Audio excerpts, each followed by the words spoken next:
Alright, guys. So, are you feeling unburdened by what has been?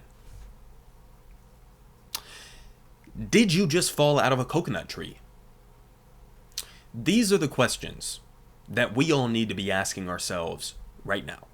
Because as we speak, the knives are out for one President Joseph Robinette Biden. Now, Biden said just a few short weeks ago that only the Lord Almighty could convince him to quit, to drop out of the 2024 election. Now, he also said, just recently, a couple of days ago, that he may leave office, quote, if he had some medical condition that emerged. Now, viewers of my channel will know that I am not personally a God-fearing man, not religious in any way, shape, or form, but it seems like the Lord Almighty has spoken to Joe Biden. Because Biden just tested positive for COVID-19. And it doesn't look like he's doing too hot. Now, we'll see how this plays out. We'll have to see where this goes. But if you wanted a sign, is this something? I don't know. You guys tell me. Now, as all of this is going on, we have new reporting here from Axios that apparently behind the scenes, Democrats are now in the belief, or of the belief, that Biden is going to exit the 2024 election, possibly as soon as this weekend. Now, unfortunately, timing-wise, I'm going to be at a wedding this weekend, so I won't be here to be able to make videos if he does drop out. I may do like a cell phone recorded video. I don't know. We'll have to see. But wow. We're talking about Joe Biden could be out of this race within the next couple of days. Absolutely insane. It's insane that we've even gotten to this position in the first place. Think about how much media cover-up, how much cover-up from the people within Biden's inner circle, from other corporate Democrats, even from some members of the squad and Bernie, who have been covering for Bernie, or for Biden, this entire time, pretending as if everything is fine. Oh, don't worry, he's in these behind closed doors meeting. He's running circles around everybody. He's perfectly there. He's with it. And then ever since the debate collapse against Trump, it's just been full-blown onslaught against Joe Biden. We're at the point now where I don't think there's any recovering from this. There's no recovering from this. It's either Biden drops out, and then you have like a sliver of a chance with some other Democrat, or he stays in, and it's an absolute bloodbath for Democrats in November. It's basically just down to whether or not Joe Biden's senile ego decides if it wants to kamikaze itself. That's where we're at this point. Now, here we go with the anime betrayals.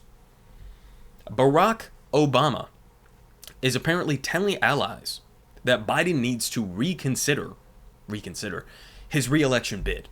So, the word reconsider here, I think you could pretty fairly translate to, he needs to reconsider and to choose the other option. The other option being leave the race. That's what Obama is saying here. Now, I don't want you guys to, in any way, shape, or form, underestimate the power of somebody like Barack Obama in Democratic circles. This man is probably more powerful than even Joe Biden himself when it comes to the Democratic Party corporate establishment sphere. Barack Obama is that guy, right? So him coming out, and keep in mind, this is the same guy who just like a day after the debate came out and was encouraging Biden. He was saying, oh, we all had bad nights. We need to, circle the wagons around Joe Biden. It'll be fine. We're going to win in November. So this is somebody who has gone above and beyond to try to give a leg up to Joe Biden. And even he is now turning on him. Wow. Now, if that wasn't enough, we also have one Nancy Pelosi, one of the most rotten, corrupt corporate establishment Democrats in the country, who is also, by the way, about 187 years old. And even she is now telling Biden, you are dragging Democrats down, and is apparently working behind the scenes desperately to try to get him to step down. Now, her main consideration, I think, here is that she's just looking at the polling data, guys. And she recognizes that not only does it look like Joe Biden is going to lose to Donald Trump in November, but he could potentially cost Democrats the Senate and the House, which would be a nightmare situation. And so it's not even just Joe Biden in and of himself. It's not just his legacy that he's potentially fucking up. It's everybody else's. He may cost people their jobs. And so, of course, they're going to freak out behind the scenes because of this. And it looks like, shockingly, Nancy Pelosi, of all people, is helping to lead the charge against Joe Biden right now. Now, if that wasn't enough, with Obama and Pelosi, we also have this.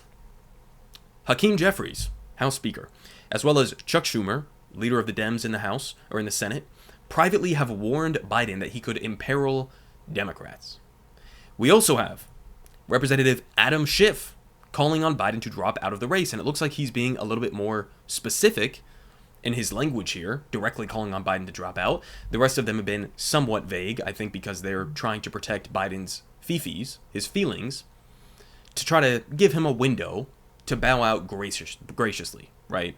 To give him a window to make it seem as though he chose to do this and it wasn't him being forced out. Guys, we have his top allies that are saying this. This is not Bernie, this is not AOC, who have been terrible garbage on this issue so far. Not exactly sure what exactly their calculation is right now. But these are establishment through and through corporate Democrats that on paper should be the biggest Biden cheerleaders, the biggest Biden defenders. And they are all simultaneously, almost as if this was like coordinated behind the scenes, calling on him to step aside. Wow. We may actually see this happen. There's like a small glimmer of hope here that I'm seeing on the horizon, that potentially something may actually happen. Now, it's also notable to point this out, as Nate Silver was arguing. He says, so they basically held an intervention with Biden and it didn't work, so now they're leaking the details publicly. And I think he's right, because we just read through Axios, Reuters, Politico, The Washington Post, and CNN reports on what is going on behind the scenes. So not only did they meet with Biden and tell him that it's nothing but, doom and obliteration on the horizon, but then he was so defiant in refusing to listen to what they were saying that they then basically had to leak some of the details of these behind closed doors meetings with Biden to the media, so that this would also add a layer of public pressure on Joe Biden and not just behind the scenes pressure. So that's pretty interesting and notable as well.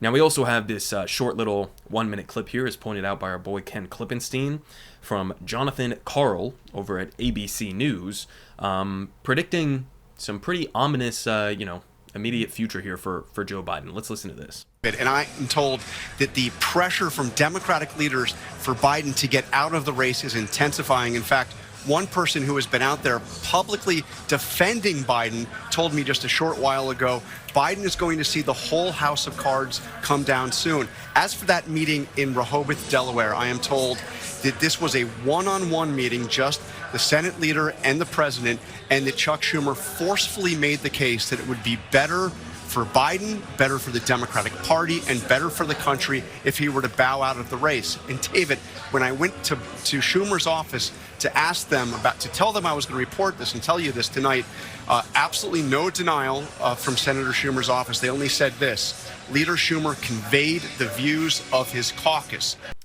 So there you go. Not even denying these reports that we're getting now in public.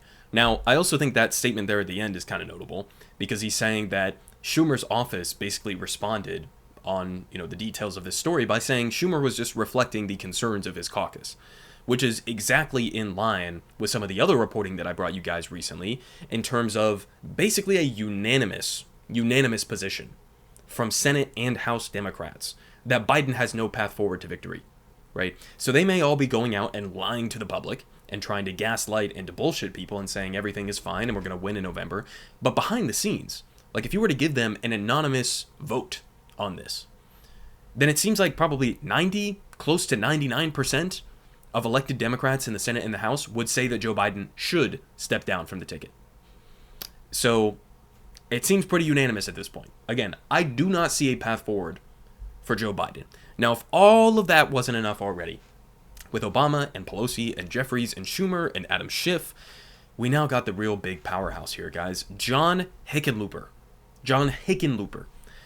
from Colorado is saying that Joe Biden has always put the country first. I doubt that. He's done what's best for America. I think he'll keep doing so. He said he's working towards that. And asked about Biden potentially stepping aside, Hickenlooper said that's his decision to make. Is it? But certainly, there's more and more indications that it would be best in the interests of the country. I think. You've lost John Hickenlooper. You've lost John Hickenlooper. I think it's time to go. Now, we also have just some recent reports from what's been going on behind the scenes with Joe Biden. I'm going to show you guys a couple clips here in a second. This was wild, okay? It's pointed out here by Emma. Here's hoping someone leaks the video if Biden keeps refusing to step aside. End this already. Now, you guys can go and read this entire transcript here. Essentially, what we got here is a Zoom conversation between Joe Biden and Democratic Representative Crow, where Biden said, quote, "Tell me who the hell that is. Tell me who put NATO back together.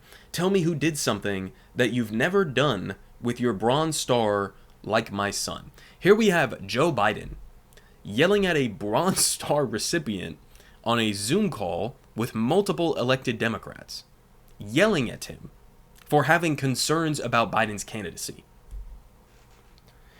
He's lost it.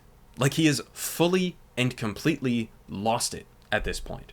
And also, by the way, kind of pisses me off, kind of irks me a little bit, that Biden's main go-to, where it seems like he's most comfortable speaking, is when he's talking about NATO. Like, two different things on that. Number one, most Americans don't give a single solitary shit about expanding NATO. That's not even like top 10 issues, top 20 issues in the minds of American voters. So it's a weird thing to hang your hat on. But number two, it's also something that, like, by what terms has Biden succeeded when it comes to NATO? We now have a situation in Ukraine where Ukraine has been destroyed to a large extent, where you have had millions of people who are forced to flee the country. You have people who are being forcefully conscripted at this point. We have spent tens, if not hundreds of billions of dollars on this proxy war with Russia. The current front lines are basically stagnant at this point and have been for a very long time. You have potentially hundreds of thousands of people on either side that have been killed or wounded. This is a nightmare situation, right? Now, I'm not a fan of Putin. You guys know that, obviously. I think he's a brazen war criminal. The invasion of Ukraine was unjustified. But, like, at this point, is this really what you're going to spend your time bragging about? That we have, like, seemingly an endless proxy war in Ukraine with mass amounts of bloodshed and violence and destruction? This is what we're going to brag about? Other things he's been bragging about recently are, like, we're expanding alliances, like with AUKUS, right, to confront China for World War III. Then he goes on and he brags about Israel. Don't get me started on that. Like, these are clearly the areas that he feels the most comfortable speaking about, right? But this is not going to be a selling pitch for the 2024 election. So it's just bizarre that this is what he gets the most animated about in these kinds of conversations. Yelling at a Bronze Star recipient on a call with other Democrats. What do you even say at this point?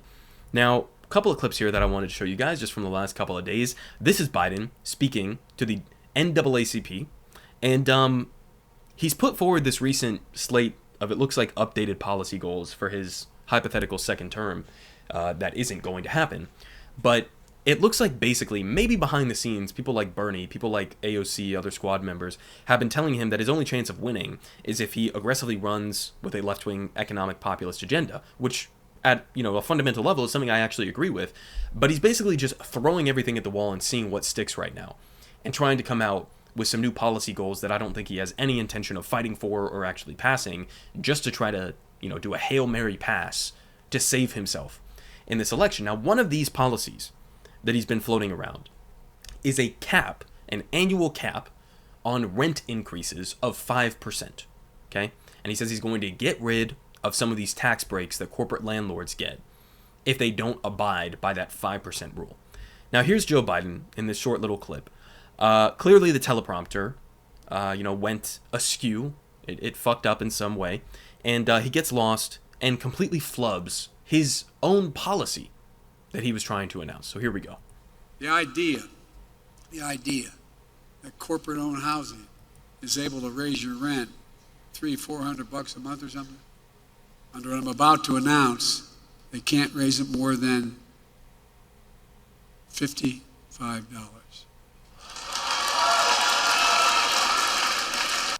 The idea. $55. Now, if that was an actual policy, if rent was going up by $55 a year, I'll take it. I'll take it. That's a great policy. Unfortunately, it's not the policy that he's actually referring to here. This is a non-existent policy. Okay, $55. Don't know what he was talking about there. But you can see him squinting at the teleprompter, trying to figure out what it says, and he just kind of rolls into it. This is your own policy. This is your own policy. And it wasn't just a misspeak. He took a couple seconds there to load that up. And he just read what was on the prompter. Or his brain glitched. Don't know exactly what happened there.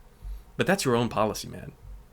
You gotta know what it is. Now here we go. This is the even worse of the clips that has been floating around recently. Let's go ahead and listen to Joe Biden do his classic pause and then anyways statement, where he kind of just gives up on his train of thought and just says, well, anyways. Let's go ahead and watch this. There's a couple different examples in this one clip here. Hey, Joe, you may not have a Congress. I know you're saying, Joe, you may not have a Congress. Well, guess what? You all told me I couldn't pass the Inflation Reduction Act. You all told me I couldn't face it. Anyway, we did it. We're going to bring rents down, as I said. We're going to build 2 million affordable homes. And cap rent increases of 5% a year so corporate landlords can't gouge. Anyway, I don't want to get going. I'm going to get very upset. But they're just gouging America. And by the way, not only saves lives, it will save taxpayers, just what I did on the first round on dealing with Medicare. It saves the taxpayer $160 billion because they don't have to pay these exorbitant prices to these, anyway. Is it not just sad at this point? Like, listen, guys, some of the stuff he's talking about here as a leftist is stuff that I would actually agree with. Oh, you're going to do rent control? That's fantastic. You're bragging about, with some specific medications on a limited timetable, having Medicare negotiate drug prices with pharmaceutical companies. Okay, that's a step in the right direction. A lot of this is stuff I can actually get behind policy-wise, but he's just physically and mentally incapable of actually delivering that talking point. He just gives up. He gives up. Somebody needs to remove this from his lexicon. This anyways phrase that he goes to. He's stopping in the middle of his train of thought and then just bailing. Just giving up. Anyways, don't get me started. And then what was that second clip? Where he said, God, and then just stopped? I think he was trying to say they're price gouging Americans, is what he was going for there. But instead he just says, God, and then said, anyways. I mean, it's just fucking depressing, man. To some level, it really is just genuinely sad. I mean, imagine if this was your family member getting up there and embarrassing themselves basically every time they make a public appearance now in front of the entire world when everybody can see what's going on. Everybody can see what's going on except for this man right here. Now, there was also this, again, similarly depressing clip floating around of Biden trying to get into a presidential vehicle here. I know it's kind of dark, but you can see his silhouette here in the back. And I'm not even kidding, guys. He spent, I won't even play the whole thing. It looks like he spent like an entire minute trying to get into the car. I don't know. It looks painful. I don't know what we're doing, guys. I don't know what we're doing. I don't know how you could possibly be Joe Biden or somebody else and just allow this to happen. But anyways, now we get to the final part of this video, which is some of the recent polling data, which has been similarly disastrous for Biden as some of the other ones that I've covered recently. Now, I don't want to pretend like even if Biden stays in the race, there's a 0% chance he wins. I think it's close to zero. I think I may give him a 10% chance at pulling off the victory, purely only because his opponent is Donald Trump. And everybody fucking hates Trump, right? Trump has so many downsides, so many weaknesses that it gives him like a small window of an opportunity there to sneak through with a victory. But as of right now, some of the recent polling data, it has just been an absolute nightmare for Joe Biden. Here we have from Emerson. Nationally, Trump is up 4 points. North Carolina, Trump is up 7 points. Arizona, 7 points. Georgia, 6 points. Nevada, 5 points. Pennsylvania, 5 points. Wisconsin, 5 points. Michigan, 3 points. Guys, Biden needs to win a majority of these states here to have a shot at winning the Electoral College. This is just not happening. It's just not happening on the current track that we're on right now. It would take a monumental shakeup for Biden to really have a chance at any of these. But he has to win a majority of these to get to 270. We also have this here from Jordan Ewell. And this is part of a lie that Biden keeps telling about 2022 and 2020 and those elections. He keeps trying to sell this narrative that everybody's always counting me out, right? I'm the comeback kid. I've defeated the media. I've defeated the pundits and everything who are always predicting that I'm going to lose and whatever else. The reality is that during the 2020 cycle, guys, Biden was leading Trump for 100% of the cycle. There was never a point in the 2020 election that Joe Biden was losing to Trump. In fact, at this point, last election cycle in 2020, Biden was up on Trump by 9 percentage points. 9 percentage points nationally. Now he's down between 2 to 5 points. And as a Democrat, in order to win the Electoral College, you usually need to be up by at least like 3 to 5 percentage points nationally. He's now down. It's like over a 10-point difference between where he was at this point in 2020 versus where he is now. He was up in the 2020 election cycle 100% of the time, and then fast forward to 2024, he has been leading Trump 0% of the time nationally. I don't know. Again, Biden loves to talk about 2020. He likes to talk about 2022. Maybe it's just a memory issue for him. But in 2020, Biden was projected to be the winner. It was projected to be a relatively close election, but he was projected to win. Like, he's acting as if all of the pundits and all of the media and all of the polling was saying that he was going to get obliterated by Trump. That's not true. That is not true. He was up on Trump at this time. And then also in 2022, there was a narrative of a red wave. I kind of bought into it, at least to some extent. I thought there would be at least a small red wave. But the actual polling data, if you go back to 2022, did not necessarily predict that. So Biden keeping up these narratives of, oh, you guys doubted me in 2020, you doubted me in 2022, the polling data actually didn't. It didn't. And it was kind of close to being on par with what ended up happening. And if it's anywhere close to being on par with what the polling is saying right now, then you're fucked. You are absolutely fucked. Now we also have this from our boy Kenny. When you've lost MSNBC, should Biden withdraw? And this is Democrats, okay? 65% say that he should withdraw. 35% say that he should continue. Now we also have, again, a different poll here. 70% of the country as a whole wants Biden to withdraw from the presidential race, including 65% of Democrats, 77% of independents. 57%, by the way, also wants Donald Trump to withdraw. I mean, it's the election rematch that absolutely nobody wanted to see. And this is what you tried to force on us. I don't know, guys. It doesn't look too hot. One last one, because I thought this was a worthy point of bringing up here from Pass the Torch Joe, the Twitter account. They say, Biden outspent Trump by 200 times in Michigan and 100 times in Wisconsin in June and saw no polling improvement even before the debate. Do you guys understand what that is saying there? What that's saying is, again, for like the 5th, 6th time in this video, is that Joe Biden is fucked.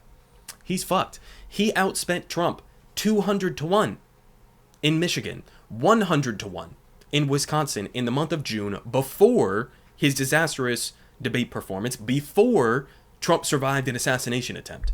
And it did not move the needle at all. So in other words, massive spending on, ads and whatever else is not going to save you.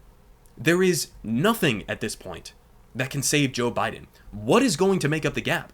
You can't bring him out in public because he keeps having old man gaffes, and so that's just going to make the situation worse. You can't hide him away because then people are going to be asking the obvious question of, why are you hiding him away? Is it because he's senile, which he is, So there is no path forward for Joe Biden to make up this ground unless something catastrophic and totally unexpected happens between now and November. The only plausible chance at preventing Republicans from taking the House and the Senate and the presidency is if Biden decides to graciously step aside.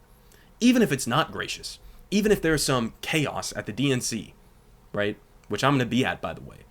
Even if there's some chaos at the DNC and somebody else ends up getting nominated, I feel like that would still be better for Democrats. At least they would have some shot. At least somebody like Kamala, I think, could speak publicly, could campaign a little bit. I don't like Kamala. One of the main reasons I want Kamala over Joe Biden, or even some other generic corporate Democrat that they would nominate over Joe Biden, is because at least they're cognitively aware. At least we can bully them. At least we can try to force them to do the right thing in certain circumstances. At least there's a plausible shot at getting something good. With Joe, he's just marching towards defeat. He is marching towards a Trump victory, which is a situation where, as a leftist, we won't have any real power to influence anything. If Trump wins and Republicans win the Senate and they win the House, we have absolutely no shot, no chance in hell to get anything that we want. It will be a full speed sprint in the opposite direction of everything that we believe in. So you gotta do something. You gotta shake something up. It's a nightmare situation. It's not a situation any of us want to be in. But this is what you've done, Democrats. This is the position that you have put yourselves in. And you got a small window of time here to shake something up, figure something else out, or it really, truly is over.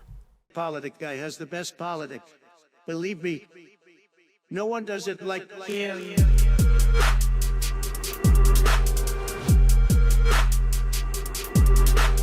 Believe me, everyone is saying